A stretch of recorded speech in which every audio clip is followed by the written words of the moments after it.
정부가 반도체와 미래차 같은 6대 미래 첨단 산업을 육성하기로 하고 천문학적인 돈을 투입해서 전국 15곳에 국가 첨단 산업단지를 조성하겠다고 밝혔는데 이런 큰 사업에 울산은 빠졌습니다.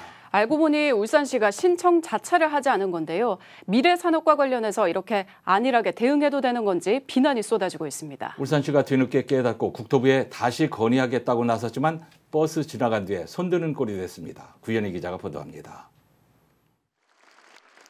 윤석열 대통령이 직접 나서 전국 15곳에 조성하겠다고 밝힌 국가 첨단 산업단지. 반도체와 미래차, 우주, 원전 등 6대 미래 첨단 산업 육성이 핵심입니다.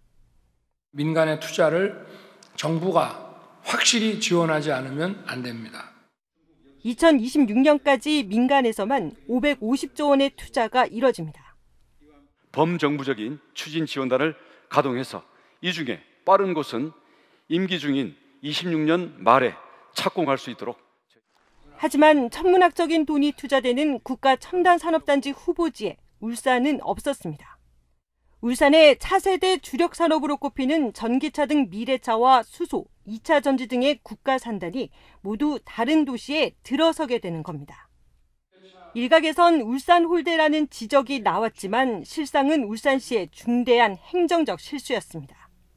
처음부터 후보지 신청에 이름조차 올리지 않은 겁니다. 현재 해외 출장 중인 김두겸 시장도 상황을 보고받고 대노한 것으로 전해졌습니다. 울산시는 뒤늦게 부랴부랴 대책 마련에 나섰습니다. 이달 중 국토부에 추가 후보지 지정을 건의하겠다고 밝혔습니다. 국가 산단을 하겠다는 게 이제 지역별 공약이 있었어요. 우리 울산에는 그게 없었거든요. 담당자들이 착오를 한 것 같습니다. 자동차, 수소, 2차 전지 이쪽으로는 국토부에 다시 이제 요청을 할 계획이고요. 하지만 울산시가 희망하는 2차 전지와 미래차 등은 이미 다른 지자체가 후보지로 지정된 데다 대통령이 직접 발표한 내용이 번복되기는 쉽지 않은 상황입니다. 지역 정치권의 대응도 아쉽다는 지적입니다. 이번 정부 발표의 주관 부처인 산업통상자원부와 국토교통부를 담당하는 국회 상임위에 지역 국회의원들이 2명이나 있었지만 사전에 알지 못했습니다. 내가 차관한테 그럴 수 있나 그러고 이제 그랬는데 지금 우리 산자위 다른 의원들도 해당 안 된 지역구의 의원들이 다들 이 발표를 모르고 있었다. 우리가 그걸 내용을 아나?